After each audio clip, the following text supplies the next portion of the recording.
The training hall of the Galactic Defense Academy was silent. Rows of alien cadets sat stiff in their seats, their eyes fixed on the massive containment cage in the center of the arena. The cage was shaking, metal bending under pressure, and a deep, low growl echoed through the entire room.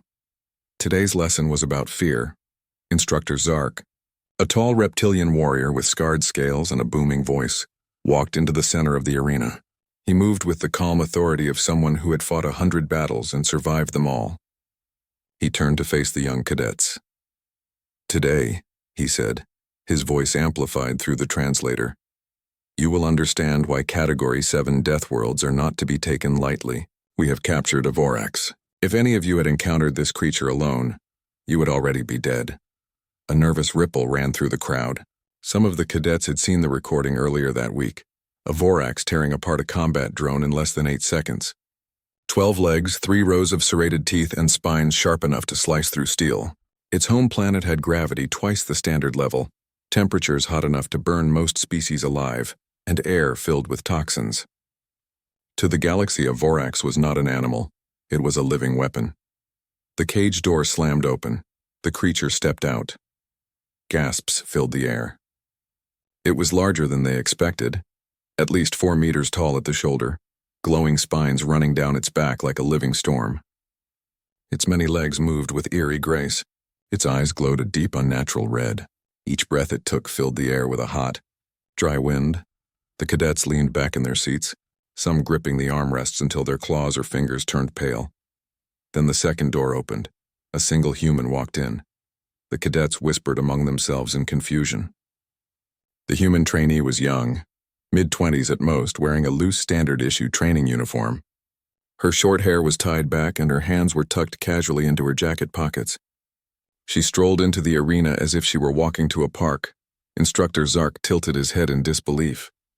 "Trainee Carter," he hissed through the translator. "Do you understand what this is?" "Yep," she said simply. "This is a Vorax. I can see that. This is one of the most dangerous creatures in the galaxy." She shrugged. "Looks fluffy." A wave of nervous laughter spread through the cadets. No one could tell if she was joking or insane. The Vorax lowered its stance, its 12 legs spread wide, muscles coiling like springs. It let out a scream, a sound so sharp that it made the metal walls tremble.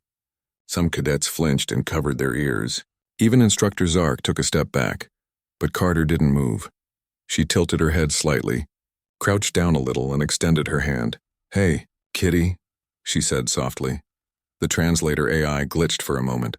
It wasn't programmed to understand why someone would greet a Vorax. The beast roared again, louder this time, and charged forward. Claws tore into the floor. Air rippled from the force. Cadets screamed. One fainted. Someone shouted, "She's going to die!" But Carter didn't run. She stepped sideways with smooth, practiced ease. The Vorax missed by inches, crashing into the wall with a thunderous impact. Before it could turn, she tapped its massive armored snout with 2 fingers. Bad kitty. The entire arena froze. The Vorax blinked. No one had ever seen one hesitate before, but it stood still. Red eyes focused on the tiny human in front of it. "Come here," Carter said softly. The creature tilted its massive head, making a low, rumbling noise. Some cadets recognized it as the pre-attack growl. Others whispered in fear. Then the unexpected happened. The Vorax took a step closer. It lowered its head toward Carter, who calmly reached up and scratched it under the chin. The massive predator, the unstoppable death machine, began to purr. Instructor Zark dropped his datapad. It clattered loudly on the floor. The translator AI sparked, unable to categorize what was happening. The cadets sat frozen in their seats, some with their jaws hanging open, others shaking their heads as if they couldn't believe their eyes. Carter smiled. "Good girl." The Vorax's glowing spines flattened like the ears of a house pet. It leaned into her hand, making soft noises that no one had ever heard recorded from its species before. Instructor Zark found his voice. "Trainee Carter," he barked. "Step away from the creature." She looked over her shoulder casually. "Why?" "It could kill you in one bite." Carter gently tapped the Vorax's nose. "Nah, she's just a big baby." The cadets stared in stunned silence. One of them whispered, "Is she taming it?" "She's insane," muttered another. "No," said a third quietly. She's human. The Vorax moved again, this time circling Carter like a massive cat. When one of the alien cadets, a small insectoid named Thrick, nervously stepped too close to the arena's edge, the Vorax growled and bared its rows of teeth. The sound alone made half the cadets jump out of their seats, but then Carter snapped her fingers. No. The beast froze. It sat down. It sat down. The cadets erupted in chaotic whispers. How? That's impossible. She trained it in seconds. Instructor Zark took a slow step forward, his scales bristling. How did you do that? Carter gave a one-shoulder shrug. You just gotta speak their language. They don't have a language, he hissed. They do, she replied, patting the creature's side like it was a friendly dog. It's called respect. And not being terrified. Humans, someone whispered from the stands, are insane. 10 minutes later, the lesson was supposed to be over. Instead, the cadets were watching in silence as Carter sat on the floor of the arena with a 4-meter Deathworld predator curled beside her. It had its head in her lap, its massive jaw relaxed, spines glowing softly. She was humming, actually humming. Instructor Zark stood beside the observation console, still trying to make sense of what had happened. He had fought a Vorax once in his early years. He had lost half his left arm before the military team could put it down. And now this human, a soft, fragile, small creature compared to most species, had walked in and turned it into a pet. He turned to the translator. AI. Explain. Error, the AI replied. Analyze behavioral change.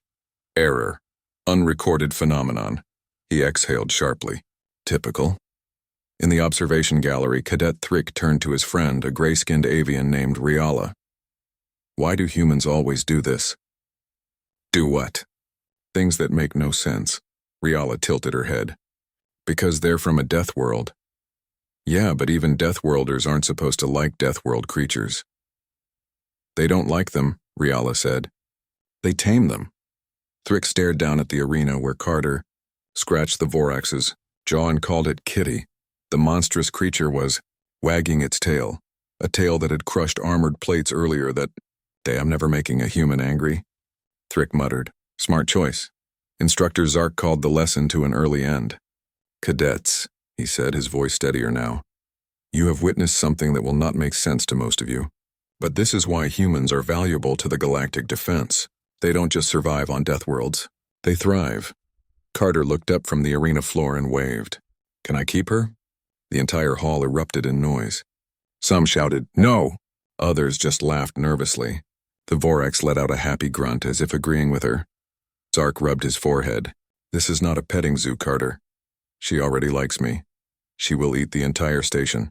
Not if I feed her. Zark let out a deep, low hiss that roughly translated to, why me?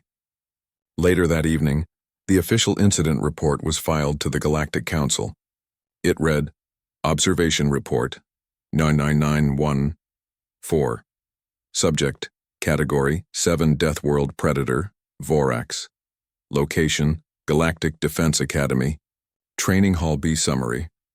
Unexpected behavioral compliance observed in response to interaction with Homo sapiens. Trainee Carter. Predator displayed submissive behavior, followed vocal commands, and showed physical affection. All standard analysis protocols failed to explain reaction. Recommendation. Further study human interaction patterns with high-level predators. Every cadet who had been present in the hall would remember that day. The day they saw something no textbook could have prepared them for. The day a human patted a Deathworld beast on the head and called it Kitty. Carter walked down the corridor later that night, Vorax padding softly behind her like a loyal hound. Its glowing spines cast strange shadows on the walls. Patrol guards froze as they passed, some pressing against the wall, others pretending they weren't terrified. She turned and gave the beast a grin. You and me, Kitty, we're going to be best friends. The Vorax let out a soft purr.